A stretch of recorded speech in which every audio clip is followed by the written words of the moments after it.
ये जो स्टाइल है ना आपका, ये बड़ा एनहांस होके आता है स्क्रीन पे। तो हमेशा ये लगता है कि जब मैं ज्यादा स्माइल करती हूँ तो मेरी आंखें छोटी हो जाती है। मतलब शैतान एक्टर दिखता है उसपे। शैतान इंसान दिख जाता है सर, वो मैं पैदाइशी हूँ शायद। और मुझे ये भी लगता है कि मीशा का जो किरदार है उससे ज्यादा प्यार महसूस नहीं हुआ है लाइफ में। वैसे व्हील चेयर पे आप बैठी पहली बार। सडनली भागना, उछलना, ठुमका मारना कोई ऑप्शन नहीं है, तो सब यही हो रहा था because Misha is also mentally very restricted. लेकिन यहाँ एक बिल्कुल ही अलग पॉइंट ऑफ व्यू दिख रहा है, क्योंकि इसमें मर्डर मिस्ट्री भी दिखती है कहीं। काफ़ी अलग है, जैसे आपने बहुत सही पकड़ा कि रिंकू का जो किरदार मैं निभा रही थी अतरंगी रे में, वो भी काफ़ी कॉम्प्लिकेटेड थी। अब सर अगर मैं आपको ये बता दूं तो मैं अपने प्रोड्यूसर को बेवकूफ़ तो नहीं बना सकती ना। मैं नहीं बोलूँगी, मुझे पता है मुझे क्या बोलना है। एक प्योरिटी थी, वो तो आज भी दिखती है। है लेकिन बीच में चली गई थी। हेलो एंड वेलकम, मैं हूं पराग और इस समय मेरे साथ मेरी बहुत पसंदीदा एक्ट्रेस है सारा। सारा जो स्क्रीन पे जो मस्ती करती है, उनकी आंखों में एक मस्ती है, वो बहुत अच्छी लगती है। सारा जी। जो ये जो स्टाइल है ना आपका, ये बड़ा एनहांस होके आता है स्क्रीन पे। पर मुझे तो हमेशा ये लगता है कि जब मैं ज़्यादा स्माइल करती हूँ तो मेरी आंखें छोटी हो जाती है, तो अगर इन छोटी आंखों में आपको मस्ती दिख गई तो अच्छा है। मतलब शैतान एक्टर दिखता है उसपे। शैतान इंसान दिख जाता है सर, वो मैं पैदाइशी हूँ शायद। तो ये कैरेक्टर जैसे देख रहा हूँ मैं, मतलब व्हील चेयर चलाना वैसे ही मुश्किल काम है। खैर वो आपने सीखा ही होगा, वो टेक्निकल काम है। लेकिन एज एन एक्टर, जैसे अपन फौजी की वर्दी पहनते तो बदलाव आता है, इनर क्या चल रहा था? काफ़ी मुश्किल तो था ही, जैसे आपने कहा कि the wheelchair is the obvious thing जो मुश्किल था। बट वो एक पूरा एक वातावरण जो था वहाँ का, पूरा माहौल काफ़ी डरावना था। तो जब हम वहाँ थे तो मैं तो लोकेशन पर ही रुक रही थी। मैंने डिसाइड किया कि मैं होटल ही नहीं जाऊँगी। तो उससे भी काफ़ी मदद हुई, वो जो एक डरावना माहौल था, पूरी तरह उसमें घुल-मिल गई थी मैं काफ़ी आसानी से। और मुझे ये भी लगता है कि मीशा का जो किरदार है, उससे ज़्यादा प्यार महसूस नहीं हुआ है लाइफ़ में। मैं अपनी माता के साथ रहती हूँ, मुझे रोज़ मतलब खाने में प्यार ही मिलता है। और बहुत कुछ चीज़ें भी कम करना लड़कियां चाहिए। वैसे भी ब्लेस्ड ही होती है। एग्ज़ैक्टली, हाँ। मतलब I come from a lot of love, both my parents, my family. Misha की ज़िंदगी ऐसी नहीं है। तो आई थिंक वो एक बहुत ज़रूरी चीज़ थी मेरे समझने के लिए कि how to portray somebody that doesn't feel love, to portray somebody that lives in an environment where trust is a big issue, you know. um, तो उस तरह से।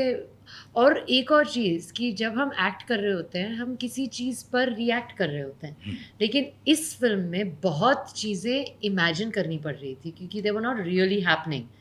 किसी चीज़ का उड़ना, कोई आवाज़, कोई डरावनी जो भी हो, you have to imagine and then act. तो उसमें ब्रीदिंग का काफ़ी काम करना पड़ा। तो हम लोगों ने एक्चुअली वर्कशॉप्स किए थे, मैंने और डायरेक्टर साहब ने, Pawan sir as along with Rupesh sir who is a acting coach. तो हम लोगों ने ब्रीदिंग पर काफ़ी सारा काम किया। सो ब्रीदिंग नेचुरली एक डायलॉग डिलीवरी में बहुत हेल्प करती है, लेकिन इस ब्रीदिंग का इस्तेमाल डर में भी उतना ही ज्यादा सामने ज़रूर, आता ज़रूर, है। जब आप डर जाते हो तो आपकी साँस थम जाती है, बहुत ज़्यादा अगर आप डर जाओ। और अगर आपको कांस्टेंट डर फ़ील हो रहा है तो आपकी ब्रीदिंग शैलो और फास्ट होती जाएगी। तो ये चीज़ें समझना और फिर दर्शाना काफ़ी इंटरेस्टिंग था। जैसे मैंने आपसे पूछा था कि जैसे आर्मी वाला यूनिफॉर्म पहन के जब निकलता है तो उसकी एक्टर की बॉडी लाइन में बदलाव आता है, 100%। पुलिस की वर्दी में। वैसे ही व्हील चेयर पे आप बैठी पहली बार, क्या था इनर? बहुत मुश्किल था क्योंकि एक तो एक अंडरस्टैंडिंग हो गई थी कि सारी एक्टिंग अभी अपर बॉडी से करनी पड़ेगी। सडनली भागना, उछलना, ठुमका मारना कोई ऑप्शन नहीं है। तो सब यही हो रहा था। लेकिन जैसे आपने कहा, वो जो एक फीलिंग फिज़िकली एक रिस्ट्रिक्टिव फीलिंग है, वो काफ़ी हेल्पफुल भी था because Misha is also mentally very restricted. Sara is not. As a person मैं हद से ज़्यादा लिबरल हूँ अपने साथ, क्योंकि मुझे लगता है कि जो है वैसा है, जो मेरे दिमाग में है वो मेरी शक्ल पे है, वो मेरे होठों पर है। मुझे गेम्स खेलना आता नहीं है। मीशा के दिमाग में जो चल रहा है, जो वो दर्शा रही है, जो वो कह रही है, क्योंकि उसके भरोसा उसका भरोसा पाना आसान नहीं है। भरोसे के साथ उसके काफ़ी कॉम्प्लिकेटेड रिलेशंस हैं। तो उसका जो ये तालमेल है इन चीज़ों का, वो मैच नहीं करता। So she's mentally as restricted, and because she's physically restricted, it enabled me to be able to do justice a little bit, I think. इस तरह का जो साइकोलॉजी की बात करें आपने आनंद की फिल्म में भी एक साइकोलॉजी का वो एक कलर है जिसको जी। कहे, लेकिन यहाँ एक बिल्कुल ही अलग पॉइंट ऑफ व्यू दिख रहा है क्योंकि इसमें मर्डर मिस्ट्री भी दिखती है, कहीं कहीं थ्रिलर तो है ही है, साइकोलॉजिकल थ्रिलर और उसका वो है, तो क्या किस तरह से एक्टिंग स्टाइल में बदलाव लगता है? काफ़ी अलग है, जैसे आपने बहुत सही पकड़ा कि रिंकू का जो किरदार मैं निभा रही थी अतरंगी रे में, वो भी काफ़ी कॉम्प्लिकेटेड थी। उसकी भी ज़िंदगी में प्यार मोहब्बत नहीं था, उसकी भी ज़िंदगी में उसके माता पिता का सहयोग नहीं था। तो वो डेफिनेटली एक सिमिलैरिटी है, but on the whole the visual world बहुत अलग है। जैसे ये लड़की रिंकू बिहारी लड़की थी, उसका बोलने का तौर तरीका थोड़ा अलग था। यहाँ पे मीशा बहुत ज़्यादा चुप रहती है। अब तक शायद मेरा सबसे चुप किरदार है। कहीं न कहीं हर फ़िल्म में अलग तरीकों से, लेकिन ये जो बातूनी तरीका है मेरा, इसको इस्तेमाल करने की कोशिश की गई है अलग-अलग तरीकों में। ये पहली बार है जहाँ सोच, ठहराव, ये चीज़ें बहुत ज़रूरी हो गई थी, because Misha is not somebody that will sit on a wheelchair and crack a joke. Rinku का मुझे ये बहुत अच्छा लगा था कि उसकी ज़िंदगी में चाहे कठिनाइयाँ आईं या आती रहीं, वो फिर भी बहुत ही हँसमुख, हल्की तरह से उन्हें लेती थी। मीशा एक हँसमुख लड़की नहीं है, वो चीज़ें हल्की में नहीं लेती, उसका दृश्य, उसका उद्देश्य बहुत ज़्यादा स्ट्रॉन्ग है। तो इसीलिए उसको समझना काफ़ी ज़्यादा अलग था। तो दाता जो दिख रहे हैं आपको, दाता मतलब पिता होता है पिता, राजस्थान में, जी, गुजरात में तो भी। दाता जो आपको दिख रहे हैं वो आप बेवकूफ बना रही है सबको या आपको सच में दिख रहे हैं? अब सर अगर मैं आपको ये बता दूँ, तो मैं अपने प्रोड्यूसर को बेवकूफ़ तो नहीं बना सकती ना।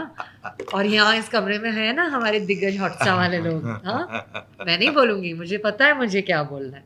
ऐसे सवालों का जवाब ना दीजिए, देखा याद है? क्या बात है। हुँ। सारा केदारनाथ से अब तक मतलब आप जितनी फिल्मों में आई, आपके परफॉर्मेंस को, आपके पर्सोना को दर्शक बहुत पसंद करते हैं कि आपकी जो पॉजिटिविटी स्क्रीन पे दिखती है कि यार ये लड़की बहुत अच्छी है और परफॉर्मेंस तो अच्छा करती हैं आप।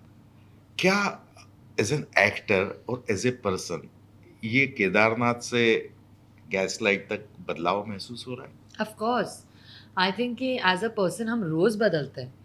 तो 5 साल में तो ज़ाहिर-सी बात है मैं बदली होंगी। चीज़ें भी होती हैं ज़िंदगी में जिसके कारण बदलाव आता है, तो वो ज़रूर एक बात है। लेकिन मुझे ये लगता है कि जब मैं केदारनाथ शुरू की थी, तो मुझ में एक साधारण भी नहीं कहना चाहती, बट एक प्योरिटी थी। वो तो आज भी दिखती है। लेकिन बीच में चली गई थी। क्योंकि मैं बहुत, ये जो कोलंबिया की जो एजुकेशन लेके मैं घूमती हूँ ना, उस चक्कर में मेरा दिमाग चलता ही रहता है। तो शायद ज़्यादा चलने लगा। शायद मैं ज़्यादा समझने लगी कि लोगों को मेरा बातूनी तौर तरीका अच्छा लगता है, लोगों को मेरा हँसमुख तौर तरीका अच्छा लगता है। जब आप ये चीज़ें ज़्यादा समझने लगो और आप हद से ज़्यादा करने लगो, तो वो ऑर्गेनिक कम और फ़ोर्स ज़्यादा लगती हैं। अब मैं वो नहीं करना चाहती। अब मैं बस अपने काम को प्राथमिकता देते हुए बस काम करना चाहती हूँ, और अगर इस दौरान मतलब पूरी दुनिया मुझसे प्यार ना भी करे तो ठीक है। I have to be honest and real, और वो मैं बीच में भूल गई थी। तो ये एक बदलाव आया है कि अब नहीं करूँगी ऐसे। और एक्टर एक्टर में बहुत एक्टर में क्या बदलाव आया है? बहुत चीज़ें सर, मतलब आई थिंक हर एक चीज़ तो ये है कि as an actor you are a student, you are constantly learning. तो अब भी यही चल रहा है कि हर फ़िल्म सेट पर जब मैं जाती हूँ, कुछ अलग सीखती हूँ, कुछ अलग, कोई किसी अलग किरदार की ज़िंदगी निभाने की कोशिश करती हूँ। मैं होमी सर के साथ मर्डर मुबारक की शूट कर रही हूँ, फिर मैं एक फ्रीडम फाइटर का किरदार निभा रही हूँ। तो ऑफ़ कोर्स अलग-अलग चीज़ें होंगी, but I think as an actor being, trying to be very present in the moment, action और कट के बीच का जो समय है, उसमें पूरी जान डालने की कांस्टेंट कोशिश जारी है। सारा आखिरी का सवाल पूछूंगा कि गैसलाइट एक ऐसा मुद्दा है जो एक एक्शन भी है और रिएक्शन भी है, मतलब कई लोग उसके शिकार भी हैं और कई लोग उसको करते हैं, बहुत प्रिसाइजली ध्यान रख के राइट। करते हैं। इसको साइकोलॉजिकल डिसऑर्डर कहा जाए या प्लानिंग, बहुत शातिराना प्लानिंग कहा जाए? ये समाज का एक हिस्सा है, ये मैं ये कह रही हूँ कि बहुत बार ना ये ऐसा कोई बहुत ही कठिन षड्यंत्र जो कोई रच रहा है या रचा रहा है, वो ज़रूरी नहीं है। बस एक तरीका होता है लोगों का ऑपरेट करना, जहाँ मैं आपको महसूस कराऊँगी कि आप गलत हो या ये आपका वहम है। तो इसके खिलाफ लड़ने का एक ही तरीका है कि आपको अपने अंदर बहुत मज़बूत होना बहुत ज़रूरी है, स्पेशली हमारी दुनिया में। शोर को ब्लैक आउट करना बहुत ज़रूरी होता है। वो ही तरीका है जो जब आप अपने उद्देश्य से नहीं हटेंगे। और जब मैंने ये मीशा का किरदार निभाया और मैंने देखा कि इतनी कठिन परिस्थितियों के बावजूद वो इतनी स्ट्रॉन्ग रही, तो हम क्या ही कर रहे हैं? क्यों हम अपने आप को बहकने देते हैं? क्यों बहक जाते हैं? अपने उद्देश्य को क्यों भूल सकते हैं किसी और की उँगली से? जबकि ये लड़की इतनी वल्नरेबिलिटी के बावजूद चलती रहती है। So why can't we? क्या बात है, बहुत ही बढ़िया। बस ऐसी पॉजिटिव बने रहिए, मस्त बने रहिए, आपको ऐसे ही लोग बहुत पसंद करते हैं और मीशा से बहुत जल्दी दूर हो जाना, थोड़े समय ज़्यादा रखना मत मीशा को आपके पास। Thank you very much thank and you. God bless. Thank you.